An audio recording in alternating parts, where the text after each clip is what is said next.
trainers in general have a hard time figuring out how to go out, make money. And we're not making it about money, but let's be honest here. At the end of the day, you're doing a job to make money, and that's just what You got to pay your do. bills.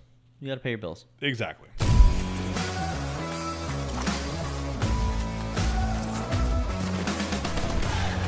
Welcome back to Beyond the Pump, where we talk about the business of fitness and nutrition. And today we are going to break down the 3 steps that we would suggest you do in order to get paid today. So, what's up, Andrew? How you doing today, bud? Yeah, this is a very daunting task to do this in a time-constrained way. Daunting task. So I'm a little anxious right now, actually. Well, it's good, the anxious and the anxiety, actually, because I think trainers in general have a hard time figuring out how to go out, make money.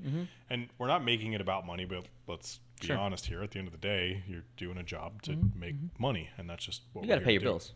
You got to pay your bills. Exactly. So, the 3 steps, and then we'll kind of break it down from there. Step number 1 is understand your ICP, your ideal client persona. Who is it that you want to help, that you can help, that you're good at helping, that you communicate with? Like, that is the person, right? Step 2 is, once you know who they are, find out where they're hanging out and be able to have some conversations with them so you can build those relationships. And then step 3 is going to be make them ultimately an irresistible offer that is irresistible and that they're going to say yes to in order to then get you paid. Yeah. Super simple when you say it that way, but there's a lot of context behind it. Yeah. Well, and not necessarily in that order either, right? And so when we think about, well, and this is where we see a lot of people run into this issue. They'll create something they think people want. And there's a whole saying, if you build it, they will come. Not so these days anymore. And so when people start with building an offer, here's what I'm going to do for you.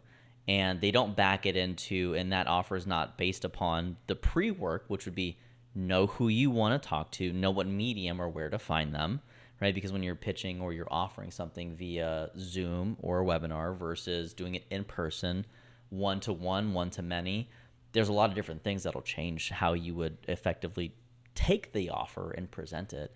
And so I think that, it's you can start in a lot of different places, but I think there is some pre-work and some legwork that you're going to have to do to make sure that your offer is irresistible, because we've all scrolled past ads that we were like, this is kind of annoying. And we've also all bought stuff from the TikTok shop that turned out to actually be pretty decent. So TikTok will take a piece of that.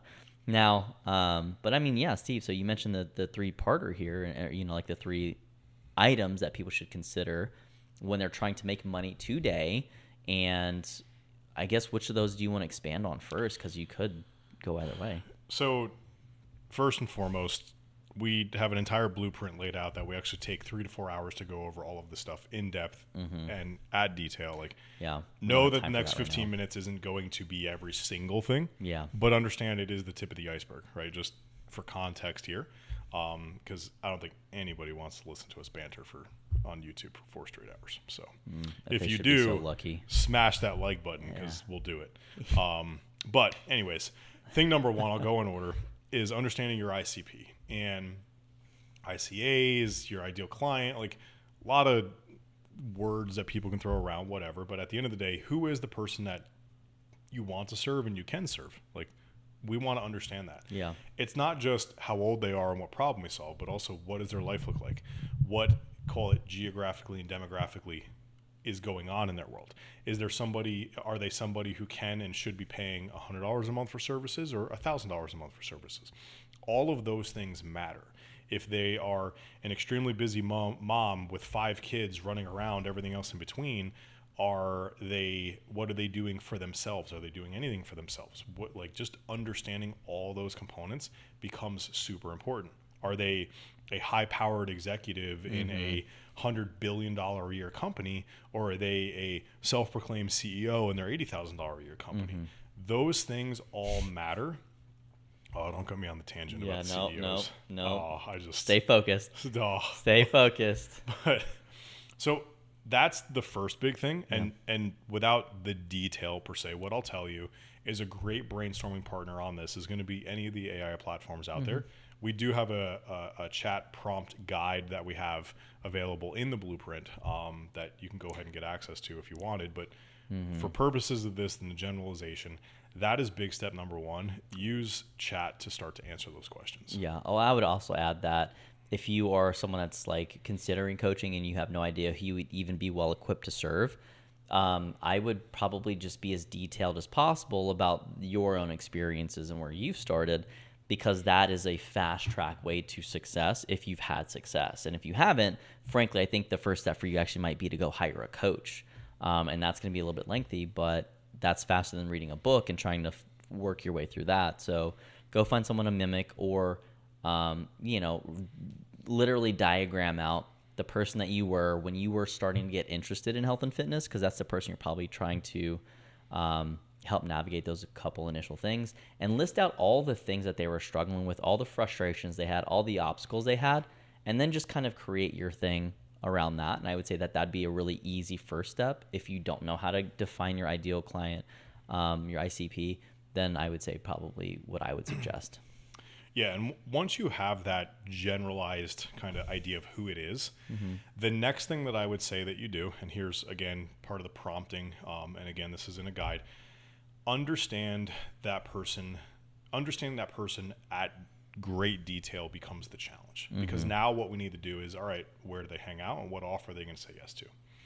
So the next thing you're going to do, which is a continuation of understanding them, is going to be, can you write a journal around or giving the top 3 issues that this person is facing, and have AI write that for you, and it'll give you, here's my top issue, here's my top issue, here's my top issue.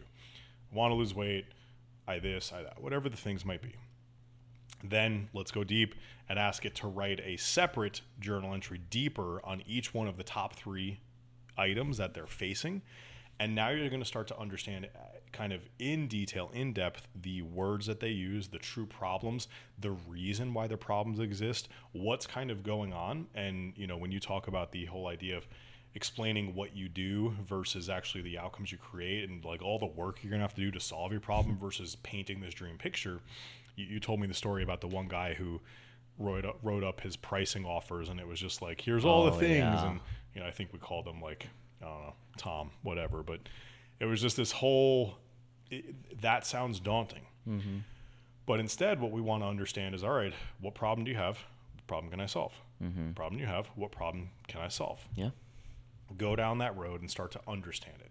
Now we have your like ICP package and everything like that.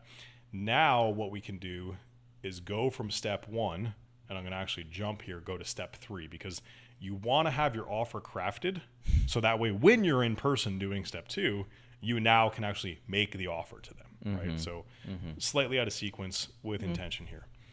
But Andrew, you have a really good story. I forget the weird name we gave him, but briefly show for anybody that hasn't, like, tell quickly like what that person put up on their like price sheet, their price menu. Man. Yeah, so this I was doing some mentoring for a trainer, and he was really excited. He was like, yeah, I had this sheet. It's going to make my sales process so much easier. And, and I'm not a business person by any means. I tend to be more process oriented, and I just happen to do it well enough that, I've built several businesses around it. And so from this perspective, I'm just looking at his sheet, and it's a 1-pager.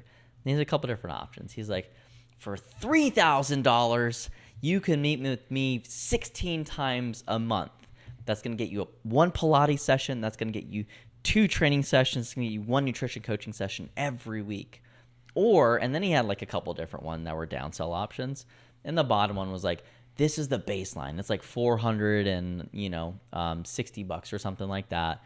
And this is going to get you a weekly PT session, a personal training session. And so I'm sitting there looking at it, and it's not visually appealing very. Like, imagine personal trainer, not a graphic designer, Canva template, so that's rough on the eyes.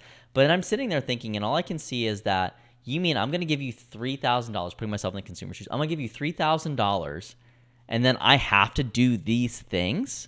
I have to meet with you I have to carve out 4 hours, which probably actually is going to be closer to 8 hours, 30 minutes to get there, 30 minutes to get cleaned up, whatever else. I got to give you 8 hours a week. I got to give you $3,000. And what am I going to get for that?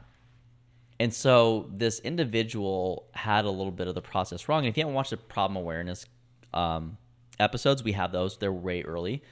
Definitely helpful for you to understand what we're getting at here. But presents a sheet. He's telling them these are the things that you're going to have to do, and you're going to give money. They're all loss options to the client. I got to give you time. I got to give you money. And now I also have to hurt. Like, that sounds terrible. Right. And we can continuously draw the parallels between these and the unpleasant circumstances around exercise activity, giving up your social circle. I have to stop drinking alcohol, like all the things that people would have to give up versus potentially turning around and saying like, hey, for $3,000 a month, we're going to get you ready with that revenge body for the upcoming wedding in 4 months. And you're going to feel great. And your ex is going to absolutely hate seeing you there because they're going to try to fall in love and ghost you all over again. Like, there's just a different way of portraying that or getting something that's the same thing, but just packaging it in a way that's more appealing because it speaks to what people want, not what they would have to give up. Yeah, and you always have to remember, people will infer what they want to infer when the details around the offer are not clear. Yeah. Great example. Friend of ours, he's like, hey, I need help automating my business. And I'm like, hey, I got a software, can help you automate your business. Totally great. And I even said in that moment, free. Easy, get you set up. Hanging it, fast forward a week and a half, and we're hanging out. He's like, yeah, I don't want to spend money on the software. Now, I remember saying it was free, but all he heard during the thing of I can solve your problem, he's like, shit, I got to spend money to have my problem solved. Even though that, so it's one of those situations where I never said I had to spend money. It's completely for free. Yep. I have the leverage and the ability to do that, but it was like, oh, I can't do that because it's going to cost money. Yeah. If you leave those open-ended things for people, they will fill in the gap. We're human. We generally fill it in on the negative rather than the positive. So thinking through that side of things, like your offer has to cover what that person truly wants. Now, me in sales mode would cover all those components. Me in very like direct solve problem Steve mode, I'm not here to sell shit. I'm just here. Here's your solution. I got your problem covered. Right. But anyways, little divergence from where we're going. So creating the offer. There are keys to a good offer. Again, in the blueprint, detail it out. Whole hour spent on building an irresistible offer. But at the end of the day, it really needs to come down to somebody feeling value. You know, like how many times have you gone somewhere and it's like, oh, the thing's on sale. And like, all right, yeah, I'm getting a deal. I'll do that. Like, how do you get people to feel like they're getting a deal with all of the stuff that they're getting? How do you give them bonuses and like all this stuff to stack it to make sure it makes sense? Now, there's ways, there's structure, there's things you should do intelligently around this. But to your point, it's not give me $5,000 and then we're going to be in pain for the next 51-hour sessions that we have. It's no, give me this money and I'm going to solve problem A and problem B and problem C with you. And down that road, people start to get certainty based upon how you've described it, that this is the solution to my problem. Yeah, well, and to highlight that as well, like when you think about the average person that takes on a diet, they will regain half of their body weight in 2 years, which is a slow death because like you lose 10 pounds, you gain 5 in 2 years. Great. But then in 5 years after they finish and kind of gone through that process, they will have regained their entire body weight back that they lost plus interest. And so there's clearly something here that isn't just working. And so when we talk about figuring it out on your own and creating crafting a sustainable way for people to do that stuff, like those are inherently the valuable pieces of education that matter, because if you can't articulate that, you're basically sitting across from this person and saying, give me your money, I'm going to give you work, more pain in the ass things to do. And they're like, well, why would I do that? And if you don't know the consequences of the current behavior set, your offer is not going to be very compelling. Yeah. So just find the need and then, dig into that a little bit. And I think that makes a good starting point. So now we know the who. We have an offer that they are highly likely to say yes to. All that's left is to actually go out and find them where they're hanging out and then present the offer and get them to say yes, right? So the reason I bring up of the idea of like a high-powered CEO, let's say of a $100 billion company, chances are he's not necessarily scrolling Instagram all day long, just that type of person. You have a mom of 5, well, there's a higher likelihood that 9 a.m. post-school drop-off in mornings that person might be like, I need to just decompress after my morning and just do some scrolling. Who might be in a Facebook group, who's best for being on an email list, who's best for being at a networking event. I'm only going to find certain types of business owners at fitness networking events. So understanding that stuff becomes important of where that type of person is. Let's say you're a content social media podcast person. Well, you're probably not going to go hang out with all of the moms that are busy hanging out in the pool drinking on Friday night at 10 p.m. to try to find a client. But rather you want to go down the road of, all right, well, what are these people doing? Well, they're probably busy doing some editing and whatever. Well, what are they editing for? They're probably busy doing some stuff on some platforms. Okay, great. Well, what time are they doing this? Well, they're probably doing it, because the creatives are people who stay up till 10:30 at night, and everything there or 11 o'clock or later, although it's way past my bedtime. So what might be a good time to send out an email and hit them, hey, do you want a system that's going to actually help streamline all of your operational processes so you can spend way more time doing the editing, which is more fun for your business and creates more money? And if they hit that email at 10:30 at night when they're currently hating having to send out invoices and recaps of meetings and all this shit, guess what? They're probably like, yeah, I'm willing to do that. But again, sending it to them at 6 a.m, I don't know, is that person awake at 6 a.m? Might not hit the same. So understanding those things of where your people are, when they're going to be there, start to become important. Yeah. Well, that's easier to reverse engineer if you even understand who you're talking to in the first place. Obviously, marketing initiatives and how you present things drastically different for moms than teenage kids.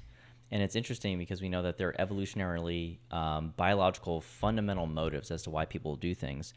As people get older, like they stop caring about finding a mate as much. And so then they start moving into mate retention.